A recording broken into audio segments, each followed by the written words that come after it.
I think that this is the biggest kit that I may have built in my time building models on YouTube, and probably one of the most involved as well. It's taken a little while to get to this point now, but I'm finally ready to show you what I managed to do with this kit. So a couple of years ago, I put up a sort of target on my Ko-fi page, and these people to be precise, actually supported the cause, and that then allowed me to purchase this. The 1/24th scale Grumman F6F Hellcat from Airfix. Let's get this down onto the workbench.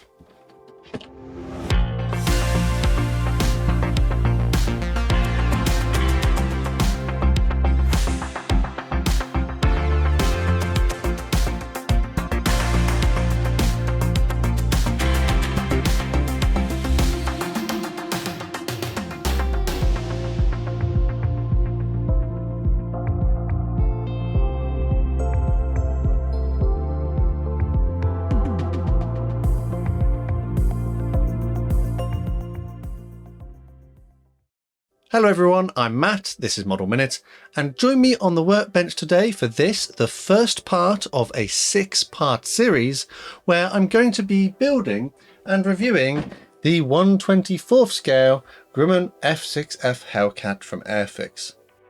So in this, the first episode of the series, I'm going to be focusing on the cockpit and internal areas of the aircraft. I did put a poll up on my channel a little while ago to give you guys the chance to vote on this particular paint scheme that I was going to do, and it turned out that the Fleet Air Arm version was the most popular, so everything that I do from this point forwards will be with that particular paint scheme in mind. I have already done a fairly in-depth unboxing on this particular kit, so if you'd like a closer look at the contents of the box, including the transfers, the instructions and the plastic parts, take a look at that dedicated video.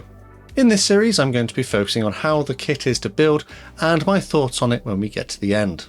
As with all of my build videos, I'll put a list of the products I used during this segment of the build on the screen now, to give you an idea of the kind of things you might want to go and get if you fancy having a go at this one for yourself. Throughout this build, my normal method of cutting the parts away from the sprue using my side cutters and removing any excess bits of flash through the use of a sanding stick or a sharp knife. The mould quality of this kit is really quite good, and there are only small amounts of flash in a few places that needed cleaning up. Due to the large size of some of the parts though, they do have these extra little mould lugs, and these have to be removed and sanded away as well. My glue of choice throughout this build series will be Tamiya Extra Thin Cement. I particularly like that it's easy to use and runs into gaps to give a strong bond. To start off the construction of this aircraft, I'm going to be working on the cockpit floor. There are a number of ribs and spars that need to be installed here, but it is worth taking your time and actually reading the instructions. I don't think I did a very good job of reading them, and I did get a couple in the wrong place, which meant I had to remove them and then reinsert them. The control column has its own small assembly, and this can be glued together at this point. And then, along with some more ribs, it was glued onto the cockpit floor. There are some other components which make up the rear bulkhead of the cockpit area, and these need to be glued together. Some small details can be glued into the various slots as appropriate. My general kind of philosophy for building this kit is to try and glue as much together before I start painting to ensure a strong bond. Once paint is in the way, it can have the effect of preventing the surfaces from bonding quite as well as they would have done. With those smaller components glued onto the rear bulkhead, I can now glue this bulkhead onto the cockpit floor. So far, the design of the kit is rather quite intelligent, and everything has its place and fits into it quite well. With that done, I glued into place the panels where the pilot would rest his feet. Some small pipework components are included, and it was a little bit fiddly to get them in their right holes, but it is possible with a little bit of patience. There is another bulkhead as well, and some components can be glued onto this. This will represent the rudder pedals. I then glued this bulkhead onto the cockpit floor and checked the alignment inside one of the fuselage halves. I won't be gluing it into the fuselage at this point, just making sure everything is correctly orientated. Next up are the components of the pilot's seat. This comes in a number of parts, including the sides and backrest, and also the supports. Once again, everything seems to fit relatively well. I won't glue the pilot seat in just yet because I'll paint it separately. This lever component, however, was glued into place in the cockpit floor.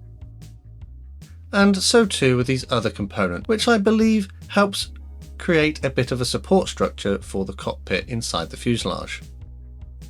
And speaking of the fuselage, there are some components that need to be glued inside of this as well. These feature various braces and control panels which can be assembled into various sub-assemblies off the model and then installed a little bit later. There will be one on each side of the cockpit, and then when that is in place I can add in this little kind of lip which goes just at the top of the cockpit area and sort of acts to tidy up the area and finish it off. Moving back to the cockpit components, I need to install another framework at the rear of the bulkhead. In order to do this, this plate is glued into position, and then I can add the other frame onto this plate. Once again, taking care to make sure everything is correctly orientated. There are some other internal parts I want to work on other than the cockpit, and this is the arrestor hook which will go at the rear of the aircraft. I need to work on this now because it will need to be glued inside the fuselage. This hook has the functionality of actually being able to slide in and out of the aircraft, as if it were going to be used to catch the arrestor wire when the aircraft is landing. Provided of course you use your glue correctly, this functionality should be possible. So moving to the fuselage halves, inside one of them I glued in this little bulkhead which goes towards the rear of the tail wheel well, and then a smaller part as well. I'll glue in the arrestor hook a bit later on, after some painting. There are some other components which need to be assembled to be installed inside the fuselage as well. I believe this may be parts of the radio gear, but I don't know a great deal about the Hellcat, so I'm sure someone will correct me in the comments. Turning my attention to the other fuselage half, again there are some more parts which need to be glued inside of the cockpit area, with some more control panels and other bits and pieces, just like before. And with all those parts done, I thought it was time to prime. So I've decided I'm going to use this SMS Surfacer Grey. This is an airbrush ready lacquer primer, and it was simply loaded into my airbrush. As you can see, there are some parts which I've created sort of sub-assemblies for, which is usually a matter of just gluing two bits together. I've also annotated which colours these are going to be sprayed later on as well. But for now, everything will receive a grey primer to help ensure the next layers of paint will stick to them. This would also be applied to the fuselage, internal areas, and the cockpit assembly I've already built. Now, moving on, I'm going to use SMS British Interior, another lacquer paint which is airbrush ready. This was again loaded into my airbrush, and then splayed onto all of the parts which require it, being the cockpit assembly, the internal fuselage areas, and also some of the parts which I've not yet attached to the model.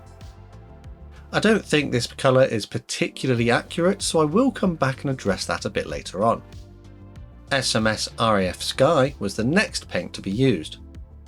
Here I'm using it on the arrestor hook assembly, and as recommended by the painting instructions, I would also use this on the internal areas of the tail wheel gear bay. Here is a free sample of Outlaw Black. This was kindly provided for review purposes, but opinions do remain my own.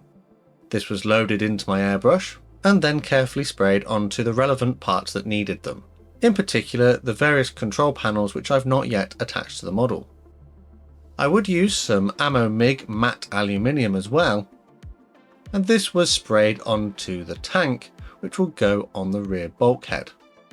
Some Vallejo medium yellow was used on the fire extinguisher, which is yet to be added inside the cockpit. So now I can focus on some decals. I'm going to use Humbrol Decal Fix at this point in the build, purely because it's just something I have and it's fairly easy to use. There are individual transfers for all of the dials on the control panel inside the cockpit.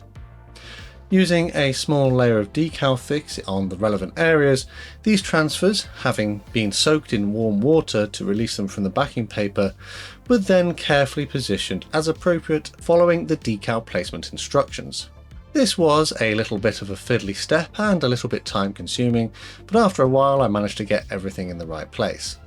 That decal fix should help everything stick down onto the surface of the control panel. When that was done, I used some clear gloss varnish on top of all of these transfers. I'm hoping this will do two functions. Firstly, it should help seal the transfers in and prevent them from fading, yellowing and peeling away with age, but also I'm hoping that the gloss shall act a bit like glass and represent that on these dials. And when that was done, I inserted this kind of front part to the control panel and also installed the reflector gun sight. This is a clear part, but I've already painted the lower half black. And you remember earlier on I said that I wasn't sure that the SMS green colour was quite right for the cockpit, especially given this isn't technically a British aircraft, it's an American made one, and they had a slightly more yellowy colour. So with that in mind, what I've decided to do is spend a bit more money on some outlaw paints. Having been impressed with my free sample that I tried out earlier, I decided to get some more. So in this case I've gone for the interior green colour. And by the end of this build of all 6 episodes, I will have basically used the whole bottle. Once again, this was loaded into my airbrush and then applied to all of the relevant internal areas that needed it. I did try a little bit of modulation in places to give a bit of different kind of saturation, seeing as I've got that slightly less saturated green and I've got this more saturated green. I thought that I could try and vary the paint colour to give a bit more visual interest. So all that really meant was in some areas I'd spray a little bit heavier and in others a little bit lighter. And when that was done and dry, and to be honest these outlaw paints dry incredibly quickly, I could move on to some Vallejo black. This was carefully painted onto all of the little details which the painting instructions indicated should be this colour. These include parts such as the top of the control column, some little dials, various controls inside the fuselage walls, and other little bits and pieces here and there. When that was done, I used this Humbrol red colour to paint the fire extinguisher. I did this carefully by hand, and I will go and redo the sort of bands which hold it onto the fuselage with some of the cockpit green a little bit later. I'd also use this on some handles on one of the control panels. This US field drab colour was the next one to be used, and I used this on the pilot's seat. This was simply brushed over the entire thing. I also used this on the fabric part at the bottom of the control column. With that dry, this buff colour was used to carefully paint the fabric seat harnesses which are moulded onto the seat part, and also the harness component which is hanging off of the rear bulkhead. I did this carefully to avoid getting the paint in the wrong places. There are some transfers which need to be applied to the seat part as well, and this was done in the same manner as the control panel previously. It was at this point I could also add any of the other decals which had not yet been applied to the various areas inside of the cockpit that needed them. Once again applying them in exactly the same manner as before, and just taking my time to get them all in the right places. When that was done, I applied a thin layer of matte varnish over all of the areas where these transfers had been applied.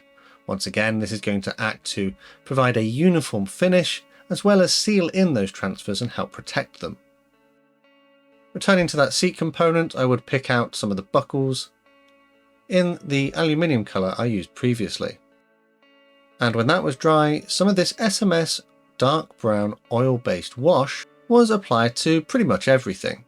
This is going to help add a layer of dirt and grime whilst also working its way into the surface details and adding a bit of shade and contrast. I can't imagine the cockpits on these aircraft would have been particularly clean and tidy. To further enhance the effect, I decided that I would use some Humbrol No. 1 Primer Grey. This acrylic paint was dry brushed onto the various areas of the cockpit assembly. Dry brushing is where you apply paint to your paintbrush and then remove it on a paper towel or other surface. This means that the brush feels as though it's dry to the touch, and when you move your brush over the surface of the model, only the raised areas will catch any paint residue which may be on the tip. This means that it adds a kind of highlight to the parts, acting to almost look as if it has faded in those areas due to light catching it. With that done, I could start assembling all the small parts which I have painted separately. The fire extinguisher was mounted into place on the bulkhead of the cockpit. This was then followed by the seat.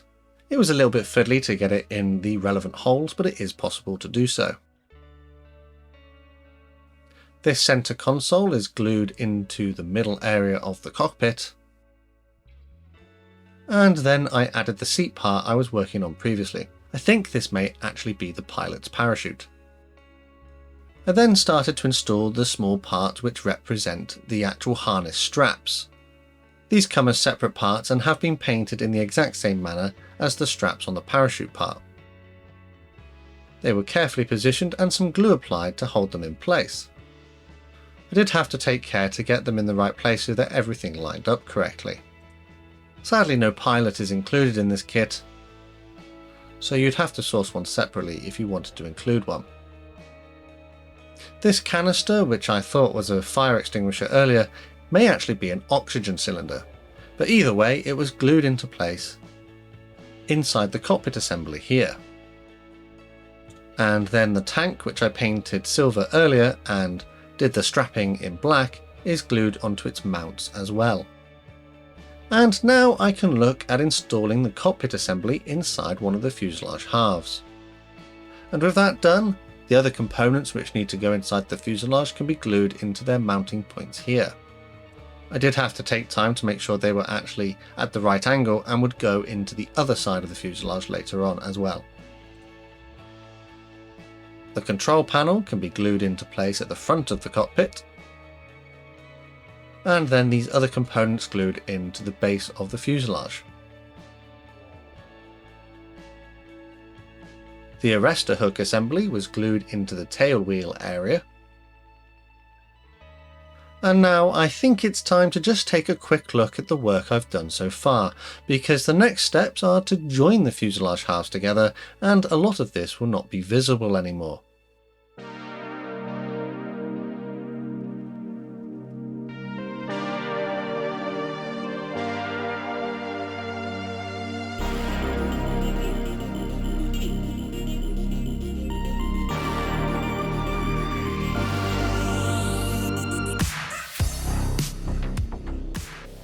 I do quite like a lot of these features that Airfix have included in this kit, but it does feel a little bit disappointing that when I come to glue the fuselage half on in a minute, some of them won't be visible.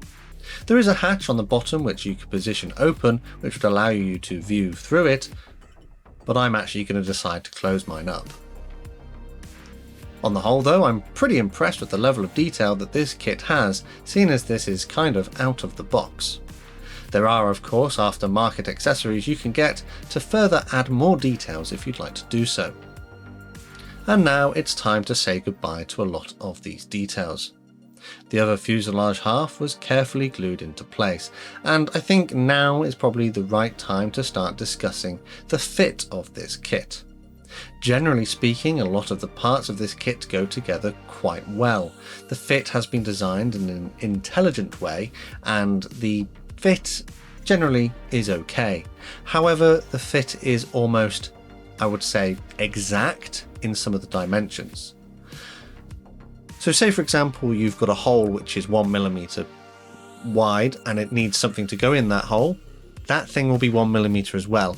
I would have liked to have potentially seen it to be maybe the hole was slightly larger so the fit would just be a little bit more smooth, but things, they sort of, you have to apply quite a lot of force or open up those holes or mounting areas.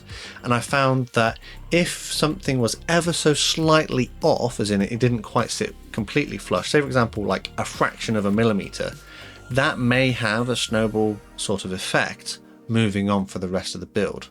And this is something we may discover as we come into the later episodes of the series. If something doesn't quite fit perfectly now, it may have a knock-on effect to things not fitting as well later on. So I glued the fuselage halves together, and there is a small extra component which needs to go at the bottom of the fuselage halves, which represents another sort of spar or brace. And as mentioned, that fuselage access door, I'm just going to glue it in a closed position. And it may be my error, or perhaps, as mentioned, some of the things don't fit quite as well, but I do have some gaps along the seams of this aircraft.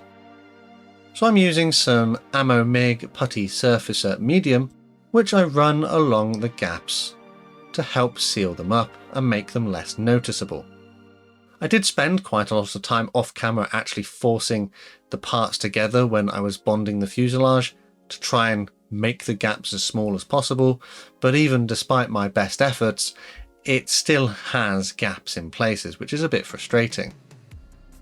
Hopefully this putty surfacer will go some way to help conceal them. Once that surfacer was applied and had dried, I'd use a variety of different sanding sticks to sand down these areas and try and smooth them out. I did spend quite a lot of time off camera actually working on this step. And another product I received a little while ago to try out are some Be-Izzy riveting tools. The putty surfacer medium I've been using has actually filled in some of the recessed details and rivets on this kit, so this riveting tool should actually help to bring some of them back. I picked the tool that looked to have the same sort of dimensions for the rivets that already existed, and then ran it along the various areas where I needed to bring back those rivets. I found the product easy to use, and a bit later on after painting it won't be so noticeable that those rivets were ever missing. And with that done, I think this is probably as far as I need to go in this part of the series. I do find it quite amusing that I've put quite a lot of work and time into this cockpit area, and actually you can't see all too much of it now that everything has been closed up. I do keep a log of everything that I do in my own journal. I handwrite everything in to keep a track of it, and throughout this build I pretty much do a page per episode, and in this particular one I do make notes that it's really well detailed and it comes with lots of different options. Later on, you have the option to fold the wings if you wanted to. I don't personally, or you could have the landing gear raised or lowered, but I have made a note of a few things that I didn't quite like. So in here I've written down that there were injector pin marks on some surfaces. I didn't bother to clean up all of them or address them. Some of them are really shallow and hardly noticeable, but on other parts they are more noticeable. But I'm hoping because now I've closed the cockpit you're not going to be able to see them. But the design of these parts maybe isn't as intelligent as Airfix kits that we would see today, because more typically now they will design the ejector pin marks to appear on parts which aren't going to be seen, or on the reverse side of them, or not at all. So I think because this is a 2019 tooling, they're still sort of developing that sort of finesse that would have come after this kit. This is sort of, feels to me like the turning point where Airfix have, really tried and really pushed out the boat with their design work. But this kit doesn't quite get it right, but I think I'll explore some of that a bit later on. Don't get me wrong, absolutely fantastic kit. Level of detail straight out of the box is absolutely superb, but there are some bits and pieces which I'm not 100% happy with. Some of it may be down to my own lack of modelling ability, but other things may be potentially down to the kit. I have heard from other people they had fit issues as well, so it may be that there are this really tight tolerances to the design of the parts, and if you don't quite get it right early on, then it will start to snowball and cause problems, which ultimately I do think I end up seeing later on. Other than that though, I do mention in here about the paint. The internal cockpit green I used originally was more typical of a British made aircraft, such as, a Spitfire or Hurricane. However, for an American made aircraft it wasn't as saturated, and that's why I went out and got some more outlaw paints. And other than having to fill those gaps along the seams, yeah, generally pretty happy with my progress so far. But let me know down in the comments what you think of my build so far of this large scale kit. And don't forget to join me in the next episode, because in that one I'll be working on the wings and other parts of the main assembly of the aircraft. So make sure you stay tuned for that one. I think though for now it's probably time to wrap up this episode. So far pretty happy with how things are going. Some small little issues which potentially might be my fault or maybe down to the design of the kit. But on the whole I'm having a lot of fun, and the work that you saw in this video took me about a week to complete these steps. So I suppose the bigger the kit, the more value for your money, because this one's going to take a while. As always, a quick shout out to my Model Club members for the extra support they give my channel. Massive thanks to these guys on screen. If you'd like to join them, take a look at the links in the description to find out how. Alternatively, there are other ways to help support the channel if you'd like to do so. The best way to help support the channel for free though, and ensure you don't miss any modelling uploads, is by subscribing with notifications turned on. From me on the workbench though, a massive thank you to you for watching, and I'll see you on the workbench again next time.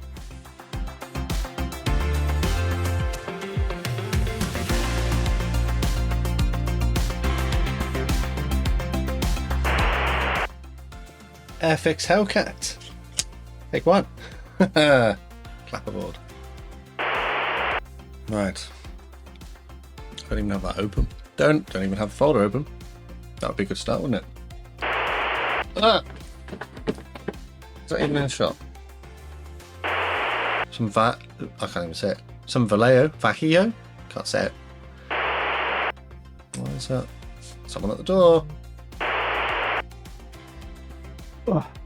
They seem to come and knock on the door when I'm recording. They just know. Got a whole day without doing any recording, and then someone will come and knock on the door like when I start doing it. Right, so just check. Take two. Right, that's it. Cool. Cool. Move on to part 2.